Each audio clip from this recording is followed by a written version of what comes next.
Catus, Maximus here. This is an enviable Spanish-made Freud 3/8 electric drill. It's exactly what it's advertised for, 115 volts, so it is the true North American model. 5.3 amps, it's around a 600 watt tool, and it is indeed, there you can see, made in Spain. This was some contract manufacturer.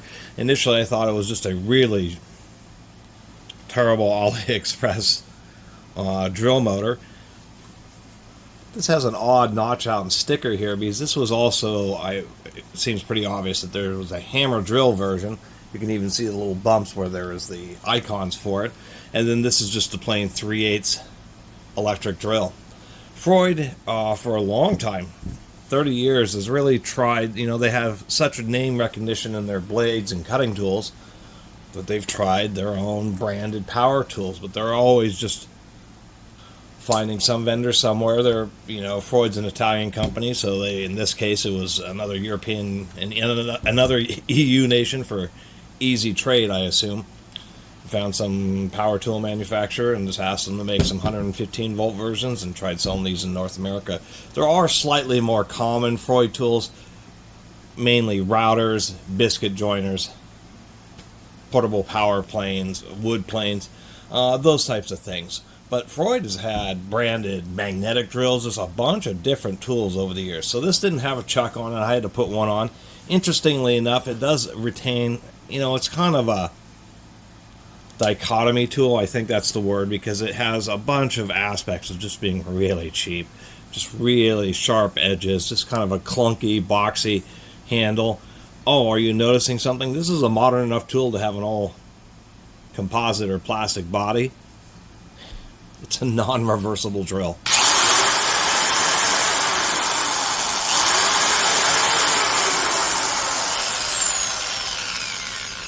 Doesn't actually sound that bad. We can see by the way the fan turns here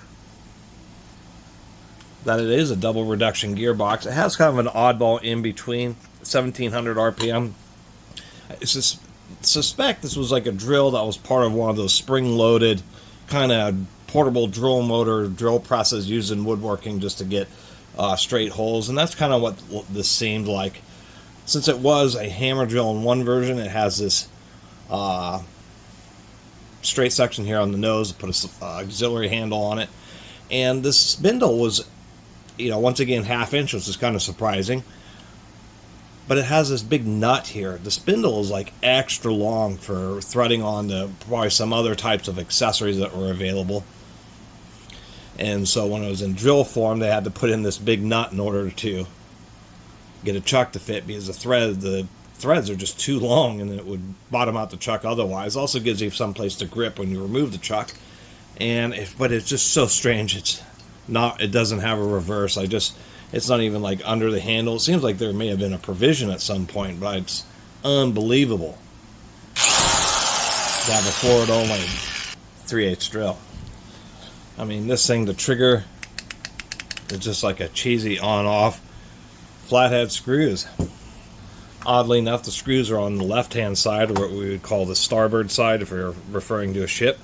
And really the standard worldwide is for split cases, it's always port side, always the right hand side of the tool where the screws go in. Well, I should say almost always. 95% of the time. It's just one of the things the world does, so it's always interesting, the very few tools where they decide to do it from this angle. Anyway, well, I mean, it's rudimentary. We just have a simple cord pinch there. You can't give them credit for having screw down terminals that makes replacing the power cord about as easy as it gets. Power switch appears to be rated at 5 amps at 250 volts. Usually means 10 amps at 120 volts, so I mean, reasonable enough. Real basic brushes in there, although I will give them credit, those things are long. Those are some huge old long brushes. I guess they're expecting this tool to last just as long as a single set of brushes will. Just a pinched cord, or excuse me, wire retention here for the commutator. Not a lot else going on inside the back of this tool. It's just kind of blocky, as you can see. Although at least they're making some attempt to force the air to go through the motor. A lot of varnish, a lot of epoxy on the armature. That's the word I'm looking for. Although these bosses here where the screws go into are, yeah, I guess they have a little bit of extra material, but those things, I don't know how well this would take a drop. Particularly this one, there's just one single one in the center, or so many tools they have, two of them, one on each side, because the end of the handle is going to be a high stress point. You can see evidence of it having the ability to be reversible. We have a whole bunch of extra pathways to route wire, so this was a specifically specified for Freud extra cheap model. Almost forgot to show it. Indeed, there is a ball bearing, at least at the back of the motor, although we can see the shininess. It is just a metal shielded. They could have at least included a sealed one in the back. These rear bearings are the ones that fail on most power tools. The ones at the back of the motors, because they're isolated from any gearboxes or anything where there's an extra supply of oil coming from the grease. So usually they at least have a seal on the front side there, just to help them last a little bit longer. I am being critical. Freud, as a brand, advertises themselves as being professional. They certainly have the word professional on this tool. It's just so cheesy. This thing is also, it's just this weird bulkiness makes it heavy. And the power is okay. You'd say 600 watts or 5.3 amps at 115 volts in this case. Would be enough power, but that 1700 RPM, that is kind of an oddball. I've only think Makita has done something like that, where they just have this kind of more oddball power ratio, and at least in the United States, Carpenters drills, 3/8 drills, tend to really come in a couple flavors. Really, it's 2000, or most commonly now, and probably for the last 10-15 years, is 2500 RPM one. Those are just like the general purpose Bosches or DeWalt's that you see at Home Depot and stuff. And then there are the Carpenters drills, and those will all have, they'll have probably more powerful, or around this same amount of power, but they'll be geared down to 1200 RPM. Since the whole motor and everything wants to come out with the diaphragm here. Oh, there's our little fan buffer. A lot of the grease has already come out. It looks like they almost stuffed some extra grease back there to help compensate. That is a small bearing. I think that's smaller than a 608. That may be like a 607. They have these rubber little things that's been getting much more common, especially in the last 10 or 20 years. As I was saying earlier, how these bearings are most likely to fail, most likely to seize up, and can ruin the back of the plastic housing, so the whole tool is ruined. So in this case, if the bearing locks up, you kind of have like this little gummy here that is sacrificial and helps reduce noise just a little bit. I was going to say, for a 600 watt tool, these are little 6mm square or 1/4 inch square brushes. Those are tiny. Those are usually associated with 300 to 400 watt tools, oftentimes 3 and 3.5 ampere at 120 volts. So I'm surprised they're actually sending a lot of power through not the thickest of brush guides. Anyway, there's a big heavy diaphragm. Now we can get this apart. Oh yeah, I wonder if this was related to being a rotary hammer. That is interesting. I'll give them some. That's the dichotomy of this tool. Something like a 600 watt motor with, to tell you the truth, undersized brushes that are going to get real hot. Although a more than adequate specified switch, 1/2 inch spindle, but really kind of just a clunky industrial design. And then we have this oddball O-ring sealed, almost like there may have been even a rotary hammer version versus just a hammer drill, because rarely do you see O-ring seals like that in anything that isn't a rotary hammer. So we have another provision down here. It seems that there may have been, who knows, a lot of tool companies will use the same motor and apply a bunch of different tools to the same gearbox.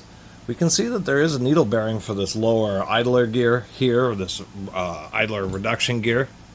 as I was suspecting. So what we have is we have ball bearings on both ends of the motor. We have a sleeve bearing here where it's a bit slower at the back of the spindle. I was assuming a sleeve bearing here, but that's actually a needle. And actually that's more modern too. That is a 4-tooth. It's a very small motor spindle, but that's a more modern design, using just 4 really thick coarse teeth. It's been proven over the more than century or centuries that gears last longer when they're coarser because they have just more cross-sectional area, but they have to be tuned for the amount of noise. And using 4 teeth is modern. And we can just see the little rollers there. So interestingly enough, it's all out of 6 friction points, 5 are rolling elements. So we have needle bearings on the idler gear, ball bearing motor, and just a sleeve for the back of the spindle, which is moving slower, but we have a large primary ball bearing up in front, and you can feel that just because the gearbox is all taken apart, but this is still pretty tight and doesn't move in and out. Whenever I'm evaluating old drills, there's lots of old cheesy American made drills too, plenty of just household grade ones. Black & Decker actually showed back in the 1930s, 20s and 30s how you could sell a lot of power tools, at least to a growing country in that era. But they sold 1 million drills, but they're home utility. So there's one of the easiest things is to try to pull the spindle in and out. If it actually goes in and out, either the bearings in it are destroyed, or it's actually a sleeve or bushing based ones, and you just won't want anything like that. And I am surprised about the amount of grease they put, and the fact that there's an O-ring in here, like this was a hammer drill at some point. It actually ought to hold up. I was going to point out that the second stage is straight cut, which is what oftentimes many manufacturers do, which is also standard practice. You have helical gears on the first stage where they're running faster and generating more noise, so it makes more sense to use the quieter gears. And then the slightly cheaper straight cut gears on the second reduction stage. I guess we'll at least give it a once over. I add a little more grease to the gearbox. It's just oddball drill. We're rocking a 1-inch 25mm spade bit. So this is standard fare for a 3/8 drill.